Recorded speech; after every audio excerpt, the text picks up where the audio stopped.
네, 부동산 시장과 관련한 내용 함영진 직방 빅데이터 랩장과 함께 더 자세히 알아보겠습니다. 함영진 랩장님 나와 계시죠? 네, 안녕하세요. 함현진입니다. 네, 안녕하세요. 자, 오늘 이 부동산 시장 관계장관 회의가 예정돼 있었는데 취소가 됐습니다. 이 비공개 경제 관련 장관 회의, 그러니까 이 녹실 회의로 변경이 됐는데 그만큼 이 정부도 고심이 크다는 뜻이겠죠? 그렇습니다. 기재부, 국토부 등 관계부처는 이제 오늘 오전 예정된 부동산 시장 점검 관계장관 회의를 취소하고 녹실회의로 대체했는데요. 그 녹실회의는 어떤 경제 현안이든 안건이 될 수는 있는 회의지만 오늘 회의가 부동산 시장 점검이나 대책을 논의하는 자리는 아닌 것으로 알려졌습니다. 따라서 정부가 이번 주 중반 이후 내놓을 것으로 예상됐던 전세 대책의 발표 시점은 조금 더 늦어질 것으로 생각이 됩니다. 네, 자 이렇게 전세 가격 상승 관련 추가 대책 발표가 늦어지는 거 지금으로는 좀 지켜봐야 한다, 아니면 이 마땅한 대책 마련이 쉽지 않다, 이 둘 가운데 어느 쪽에 조금 더 무게가 실릴까요? 일단 마땅한 대책이 없는 부분이 문제인 것 같습니다. 관계장관께서 또 국감 대정부 질의 시 전세 가격 안정과 관련된 이제 단기 대책 마련의 어려움을 표명한 바 있으신데요. 네.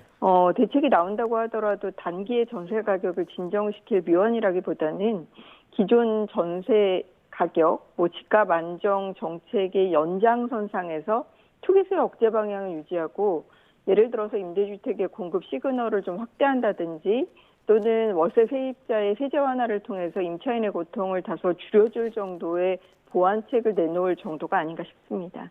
네, 지금 임대 관련 대책 이야기를 하셨는데 지금 전세 재계약을 맺는 비율이 높고 이 매물 자체가 적다 보니까 신규로 구하는 분들이 어려움을 토로하고 있습니다. 지금 정부는 LH나 SH 같은 주택 관련 정부기관이 집을 사들여서 이 저렴하게 임대 놓는 걸 대책으로 고심하고 있죠. 일단 전세 임대 같은 이제 공공 임대주택의 공급 확대를 논의하고 있는 상황입니다. 아무래도 세입자 입장에서는 주거비 불안의 그 감소가 예상되는 그 전세 유형의 임대차를 원하기 때문인데요. 여기에 이제 임대주택 공급 일적 단축도 핵심 대책이 될 것으로 예상이 됩니다. 특히 이제 LH 등을 통해서 공공전세와 그리고 중산층이 들어갈 수 있는 중형임대주택 도입들이 언급되고 있고요. 지난 8대 대책에서 논의됐었던 이제 오피스와 상가의 공실, 즉 이제 유휴 공간을 활용해서 임대주택을 추가 공급할 수 있는 방안도 찾고 있다고 합니다. 네. 자, 지금 취지는 참 좋은데 이 물량이 그리고 좋은 집이 유의미하게 확보가 될지가 물음표인데, 만약에 이 제도가 이 시장에 잘 연착륙하려면 어떤 부분 주의를 해야 하겠습니까? 일단 중공업 미분양이라든지 상가 오피스 같은 이제 공가나 공실을 활용하는 매입 임대 형태 같은 경우는 바로 시장에 임대주택을 공급할 수 있다는 점에서는 장점이라고 할 수 있겠습니다. 네. 근데 이제 문제는 입지와 총량인데요. 현재 서울시 빈집이 3,000호 정도에 그치고 있기 때문에 이 중에 일부를 공급하더라도 전세 가격 안정 효과가 크지는 않을 수 있을 것으로 보여져서 일단 입지와 총량을 늘리는 것이 중요한 부분이라고 보여지고요. 또 매입 임대가 아닌 그 건설 임대 같은 경우는 입주 때까지 시간이 최대 3년 이상 걸리게 됩니다. 또 정부의 예산이 대규모로 들어가는 부분이기 때문에 당장 전세난의 급한 불을 끌 수 있는 단기 대책으로는 아쉽지만 어쨌든 지금이라도 공급을 해야 중장기적으로 임대차 시장의 안정을 가져올 수 있기 때문에 공급 확대에 방점을 찍을 필요가 있을 것으로 보여집니다. 네, 이런 가운데 지금 이 청와대와 정부 전세난을 일시적인 현상으로 보는 기류가 강합니다. 이호승 청와대 경제수석, 이 전세난이 일반적인 일은 아니라면서 곧 상황이 호전될 것이다, 이렇게 봤는데 이 부분에 동의하십니까?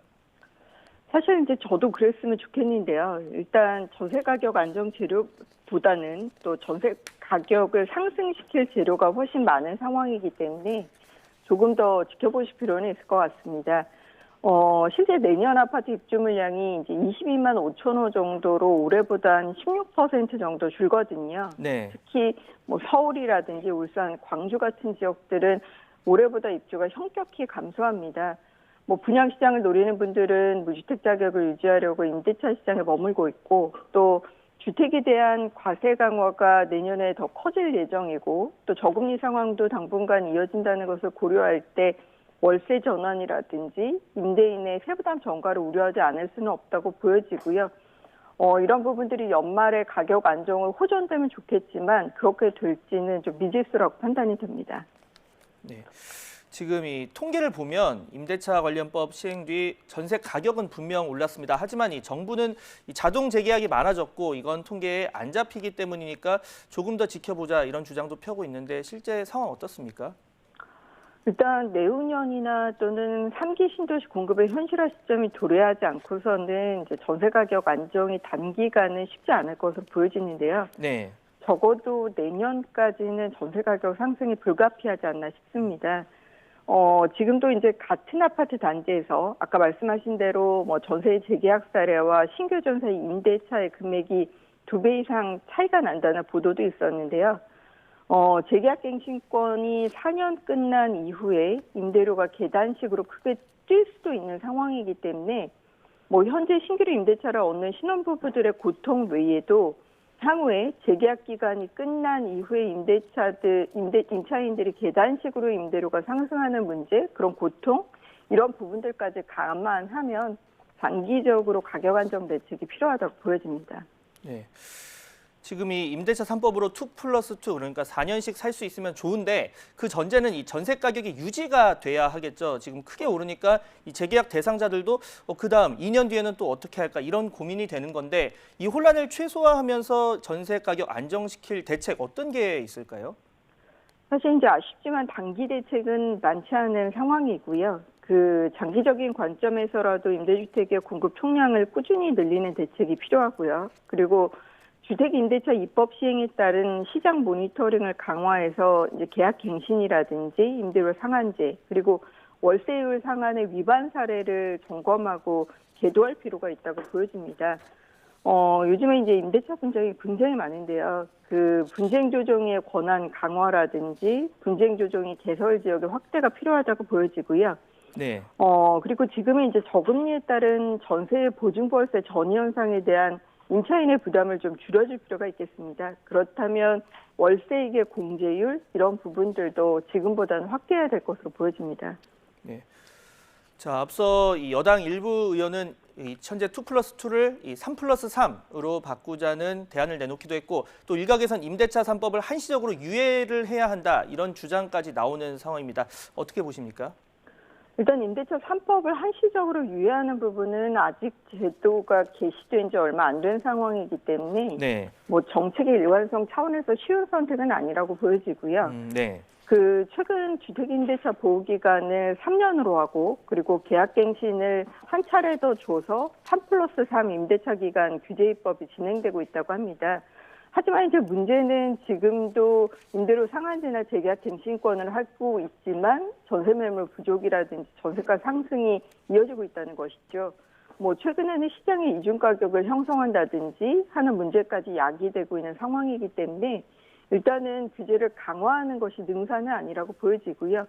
시장의 수용성을 고려해서 무리한 제도 개선을 할 필요는 없다고 보여집니다. 네. 지금 새로 전세 구하는 분들 매물도 없고 가격도 비싸고 그냥 매매에 나서는 경우도 있습니다. 지금 김포 같은 경우에는 이 매매 가격이 일주일 만에 2% 가까이 올랐거든요. 굉장히 많이 올랐습니다. 이제 김포는 사실상 비규제 지역이라 더 그렇다고 볼 수 있는데요.